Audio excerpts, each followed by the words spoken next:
A quiet storm has shaken the very backbone of global commerce. Amazon, the company that became synonymous with America's e-commerce revolution, has begun pulling back from the U.S. market after a wave of sweeping tariffs. The retreat isn't minor. It is a $13 billion restructuring of supply chains, redrawing global trade routes in a matter of weeks. According to Reuters, U.S. imports at the nation's busiest seaports plunged nearly 9% in May 2025, following Trump's 145% tariff on Chinese goods, a policy described by analysts as economic warfare. Bloomberg added that Amazon was among the first multinationals to execute a rapid shift away from Chinese sourcing, redirecting billions in contracts to Mexico, Vietnam, and India. This is not just a trade story, it is a political gamble colliding with economic reality, forcing one of the world's most powerful corporations into survival mode. If you're new here, please subscribe to help us reach 1,000 subscribers. Your support means a lot. In early 2025, the White House launched a tariff program unlike anything the modern economy had seen. At its core was a 10% baseline duty on nearly all imports, but China, America's largest supplier of consumer goods, was hit with a punitive 145% tariff. Bloomberg reported that within days, multinational companies began scrambling for alternatives as shipping contracts collapsed and costs soared. CBC News noted that Canadian observers saw this as both a threat and an opportunity. American firms either had to absorb losses or move production elsewhere. For Amazon, the shock was existential. The company that built its empire on low prices and fast delivery suddenly faced unsustainable costs on everyday goods, from electronics to apparel. Either prices would rise, alienating consumers, or margins would collapse, threatening profitability. The solution was drastic, a wholesale redirection of supply chains. By April's end, Amazon had already begun negotiating new contracts in Mexico, Vietnam, and India. Warehouses in northern Mexico expanded overnight. Factories in Vietnam shifted into overdrive, and India, long a technology partner, suddenly emerged as a major supplier of consumer goods. What we are witnessing is not a temporary detour, it is a historic pivot that will reshape how goods move, how economies rise, and how consumers pay for everyday products. Amazon's decision to scale back its U.S.-centric import infrastructure is one of the boldest corporate pivots in recent decades. Within weeks, the company shifted $13 billion worth of contracts away from Chinese factories and Pacific shipping routes, redirecting them toward Mexico, Vietnam, and India.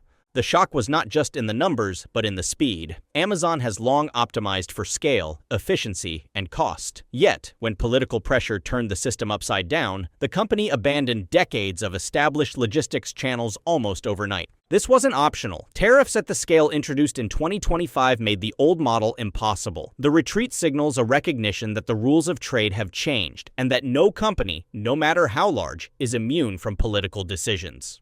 The roots of this crisis go back to April 2025, when the U.S. government launched the so-called Liberation Day tariffs. April 2nd, 2025 will forever be remembered as the day American industry was reborn.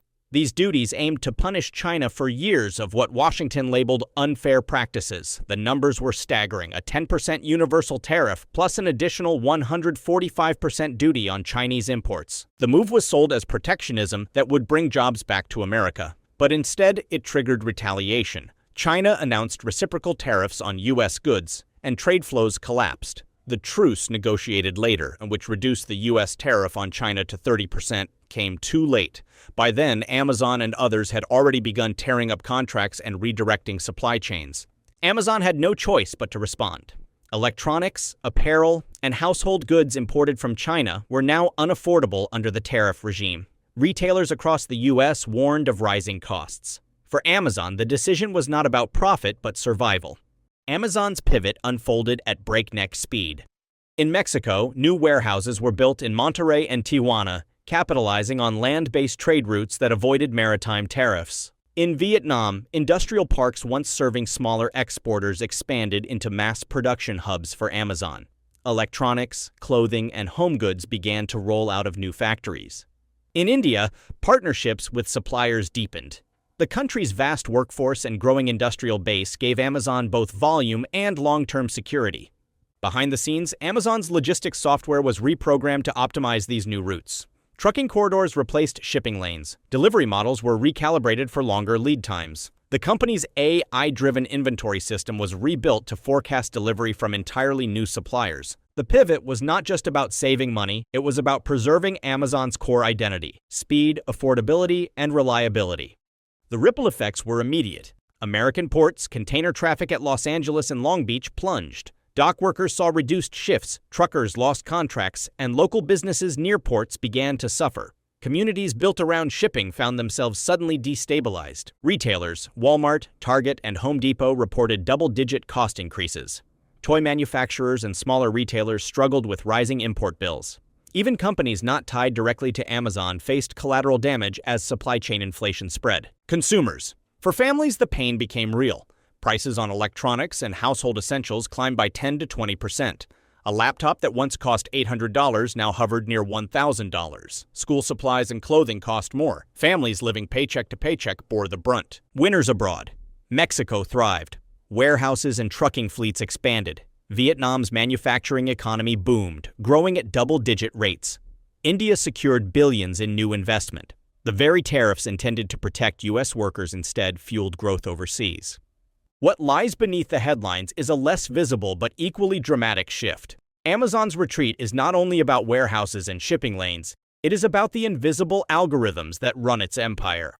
Behind every package delivered is a digital backbone that forecasts demand, predicts shipping times, and allocates inventory. That system was built on decades of Chinese supply stability. Suddenly, it had to be rebuilt for an entirely new map. Overland trucking through Mexico, longer lead times from Vietnam, and unpredictable customs bottlenecks in India. According to the Financial Times, Amazon's engineers have spent months retraining AI systems to account for these changes, creating new models to forecast delivery times and pricing structures. Without that hidden recalibration, the company's promise of speed and affordability would collapse under the weight of tariffs. This is the hidden angle. Amazon isn't just moving factories, it is rewriting its digital nervous system, a transformation that could give it long-term flexibility to weather future shocks. And it underscores a paradox. While tariffs sought to wall off America, Amazon's response has made it more global, more agile, and far less dependent on any single country. Amazon's $13 billion pivot is not a temporary fix. It marks a permanent reordering of trade. For the U.S., the consequences are stark. Ports once bustling with containers are slowing. Retailers are recalibrating. Consumers are paying more. Tariffs that were meant to restore domestic strength are instead eroding America's role in global supply. For emerging markets, the story is the opposite. Mexico, Vietnam, and India are seizing opportunity. Jobs are being created. Factories are expanding. These nations are becoming the new arteries of global commerce. For Amazon, the move is both survival and advantage. The company has proven it can rewire billions in supply chains at speed, a feat few competitors could manage. In the process, it has gained resilience. Its systems are now more flexible, its sourcing more diverse, its logistics more agile. The paradox is clear. The U.S. tried to wall itself off with tariffs, but Amazon and globalization found new routes around the wall. And so the question remains, in the next decade, will tariffs protect workers or will they accelerate America's decline in trade influence? What is certain is this. Amazon's decision is not just corporate maneuvering. It is a wake-up call, proof that in an interconnected world, no policy is isolated. Decisions made in Washington can ripple across oceans, reshape economies, and redefine the very routes by which goods flow into our homes.